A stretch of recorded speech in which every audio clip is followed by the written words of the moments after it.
Now, I want to go to Dr. Corsi to discuss this and more. Her communist Chinese connections, all of it. It is incredible. I want to ask Dr. Corsi out of the gates what his view of this, where this is going, and of course his book, perfectly timed with the proper name and the research of these partners in crime, Bill and Hillary, what they're planning to do, because I have a gut feeling and intellectual understanding that they are going to get their total wish list now and go for broke. Is that an accurate statement, Dr. Corsi? I agree with you entirely. I mean, I think what we see today is that the fix is in. I mean, clearly, you've got the FBI. You know, if you listen carefully to Comey's statement, he basically said Hillary committed a number of crimes, that she's guilty of criminal negligence, and yet she's going to skate. She's not going to get indicted for things that normally people like Petraeus and others would have been prosecuted for.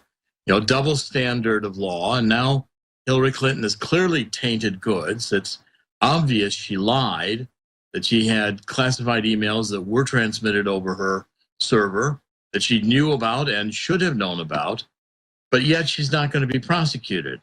Now, this again is a double standard. And by the way, Alex, the whole thing looks like a setup. I mean, you have Bill Clinton on the tarmac, wink, wink, with Loretta Lynch.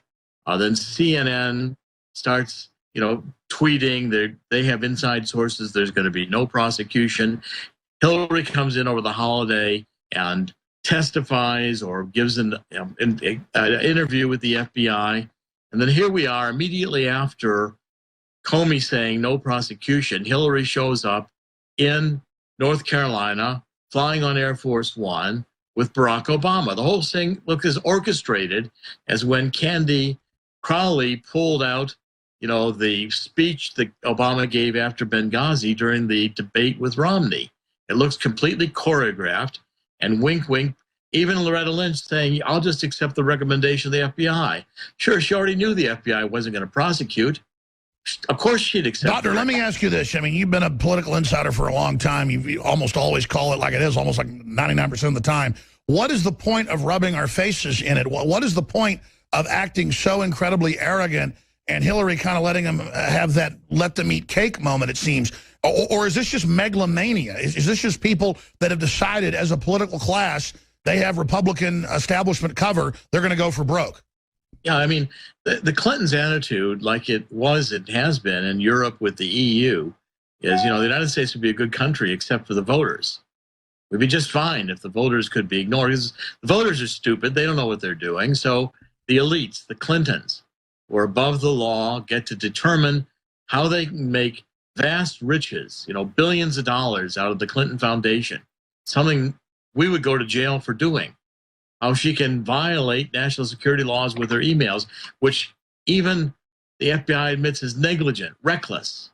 How are we going to elect a reckless, negligent, incompetent person who can't run a BlackBerry to be president of the United States? But of course, that's all supposed to be washed away because we've got a photo op, an Air Force One with Barack Obama and Hillary, and they're going to hold hands and do kissy face and tell the people we need to have Hillary for 8 years. Let me ask you this question. She's claiming she's going to go to the center of elected, but from when I've seen them setting up in their preparations, it looks like the opposite. From your sources and your own political gravitas, if she gets in, what do you expect to happen? Again, my gut tells me leave the country. Well, I mean, first, certainly you're right in terms of that she's going to go more to the left. There's no question about it. I mean, Hillary has had Huma Abedin advise her. She was the one who is, I think, the butcher of Libya. I think you're going to find in coming months that Hillary was the one who destabilized Libya, abused women throughout Libya, let Libya go to the al-Qaeda terrorists. I mean, this has already been clear from the Benghazi investigations we've had, especially the Citizens Commission on Benghazi, made it absolutely clear that Hillary threw Libya to the dogs. I think with the Clinton Foundation, with things that I'm proving in my book and others, we've got Peter Schweitzer out there as well. The Clintons wanted the oil in Libya. They wanted to gain economically with Blumenthal. They didn't care if millions died in the process. You're going to have a Supreme Court that's going to be so far left, it's going to be unimaginable. It's going to be an expansion of government so that we have more government control in every possible area, more climate control, fake science that's going to further destroy the United States' ability to be an industry leader, world leader in coal and oil. Obama's just about shut down the coal industry. Hillary will make sure it's killed. I mean, you go issue after issue. And what's going to happen is, and by the way, conservatives, anyone who disagrees with this far leftist agenda is going to be identified as hate crime, will be put in, concentration camps for thought reform. It'll be criminal to do things like be a climate denier. Meanwhile, Israel's going to be abandoned, thrown to the dogs. Iran's already been given, free rein to develop nuclear weapons, and the Iranians are saying they've got 100,000 missiles pointed at Israel. No one's going to stand up under a Clinton administration for Israel. We're going to have deficits that are going to bankrupt average Americans, throw us into a global currency with the TPP and this transatlantic agreement both being ratified in a lame duck session. I think they'll ratify TPP, and then they'll push the transatlantic agreement. We'll be into a global world economy, which is the prelude to a global government. Wow. Well, I kind of feel like we're sitting here, Dr. Corsi, just calmly presiding over the death of the republic. There have been so many signposts, so many indicators of a political class and foreign interest being basically somewhat invincible because of the corruption at the top. But now it seems to be getting worse. I mean, is it accurate that it's getting worse, or do we just know more about it now? Oh, I think it's a combination. I mean, you've done a great deal. We've all worked to expose the corruption, to expose the far left agenda for what it is, which is totalitarianism and an elimination of the Constitution, our free speech. We're going to have a Supreme Court that's going to be unimaginable under Hillary Clinton. You're going to find that, I think like in Europe, Americans are waking up, and I think saying enough to this agenda, but this is a critical time. If Hillary Clinton manages to be president, then the Clinton Foundation is going to go into overdrive. Obama will have his own criminal foundation. Politicians in the United States will be in it for one reason, that is money, maybe money and power. You're going to see the rich get richer, the global rich. They'll be the extremely well off, and then everybody else who can barely not buy a house or, live from paycheck to paycheck. And they won't care. The global elite won't care. There'll be lie after lie after lie, a double standard of prosecution.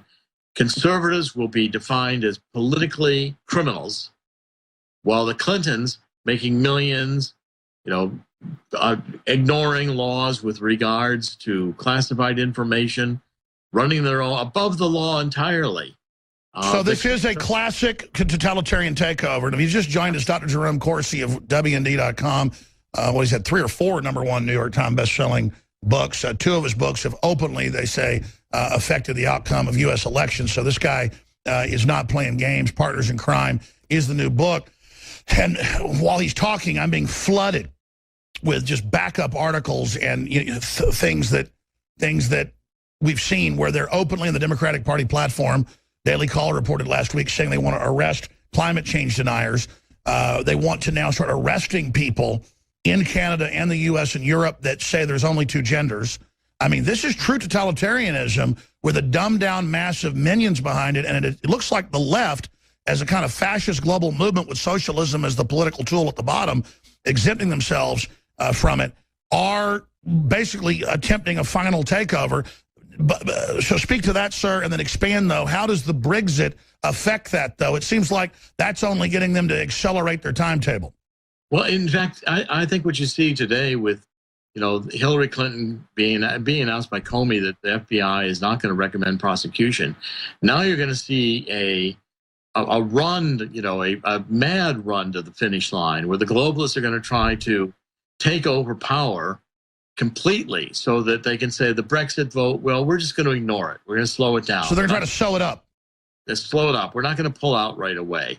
And then they cause a massive international crisis where, out of fear, Great Britain says, oh, we better rejoin the EU. We better come on back. We don't want to destroy anything.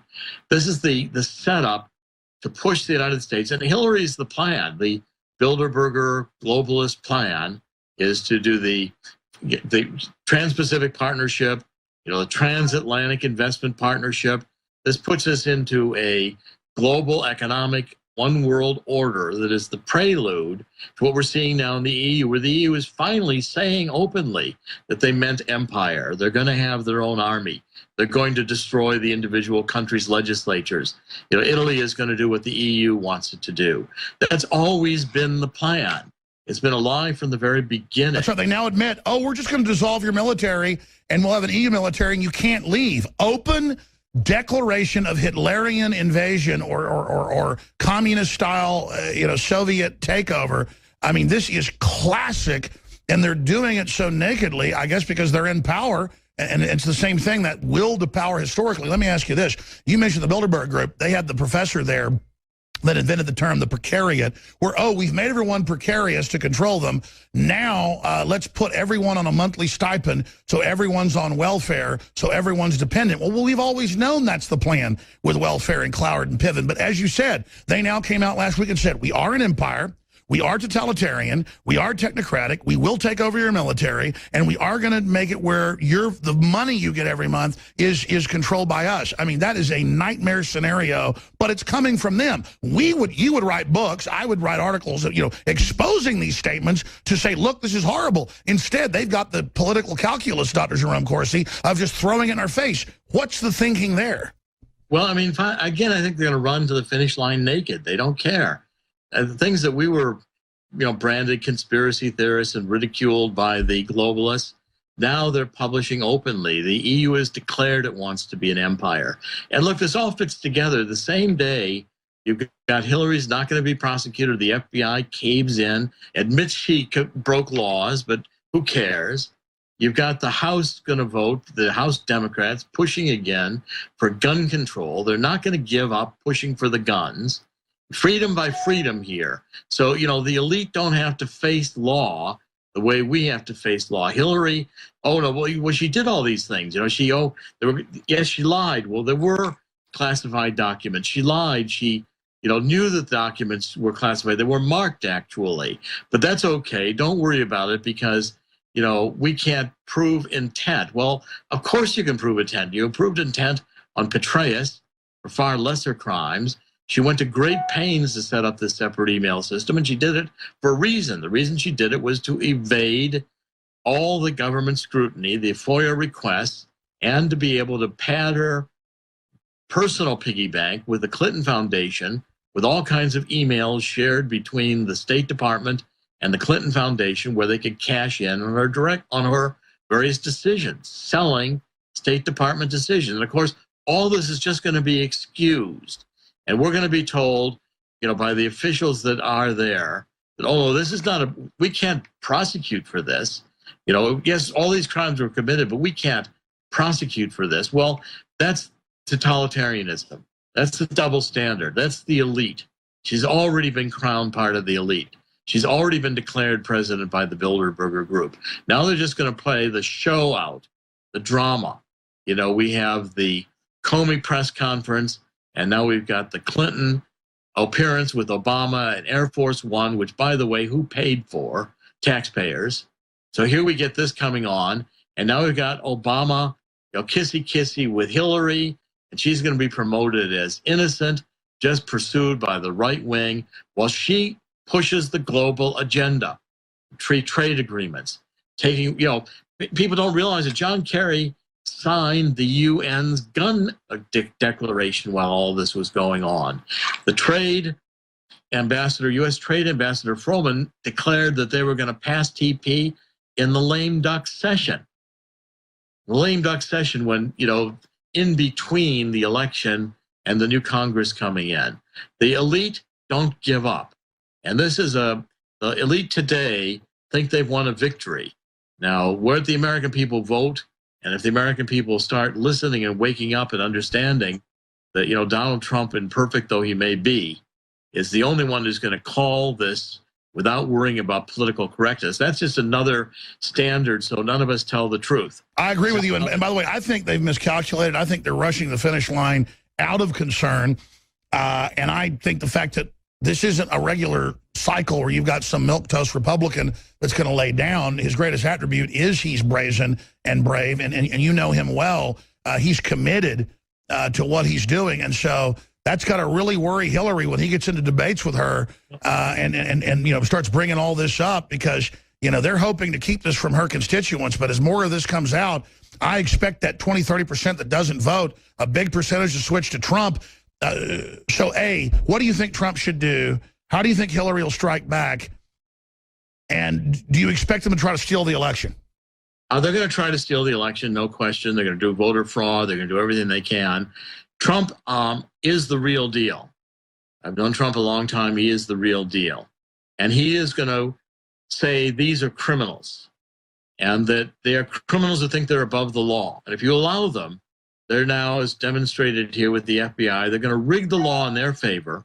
They're going to run the foundation to make billions for themselves, you know, sending defective drugs to AIDS victims in Africa, stealing hundreds of millions of dollars from the UnitAid fund through the UN, filing fraudulent financial statements for their foundations. I mean, this is the real crime. This is the real stealing. You know, these are two grifters, Bill and Hillary Clinton. They have a trail behind them that stinks to high heaven of criminal activity and getting away with it. You know, no, I didn't really have sex with that woman. No, I didn't really violate any laws with my emails. Well, I didn't really benefit myself all that much from the Clinton Foundation. All lies. And this is the beginning. The American people don't understand. Go with Donald Trump, saying that she's crooked, the system is rigged, it's time to stop it. You know, Thomas Jefferson was right. Every now and then, the elite just need to be thrown out. And this is a time when if the elite win now, there won't be a reversal of their control, domination, and push to totalitarianism. And we're not being rhetorical here. We're not, you know, engaging in rhetoric. We're not hyping this. This is cut and dry what we're facing. And I think people in the government, corporations, just the general public has to all start resisting every way they can and withdrawing our consent from this illegitimate federal government that has become a criminal-occupied system, Dr. Corsi. I think that's all we can do and start really moving towards some type of emergency plan to deal with the central government, because clearly they're gearing up for civil unrest while they create an atmosphere that helps it take place, while they radicalize all these leftist groups to target local government. I mean, you look at this, it looks like a communist destabilization plan. I know it's not communist, but it's offshore elites like Soros using a classical destabilization plan. Well, I never thought I'd live in a country where the government had gone so far to the totalitarian left, using the IRS politically to punish conservatives, you know, defining as criminal expression which should be allowed under the First Amendment to, you know, be an objector to the hoax science and climate change. And by the way, the last thing we'll do right now, gun push is going to intensify to get our guns away. That's the next thing you can expect. All right.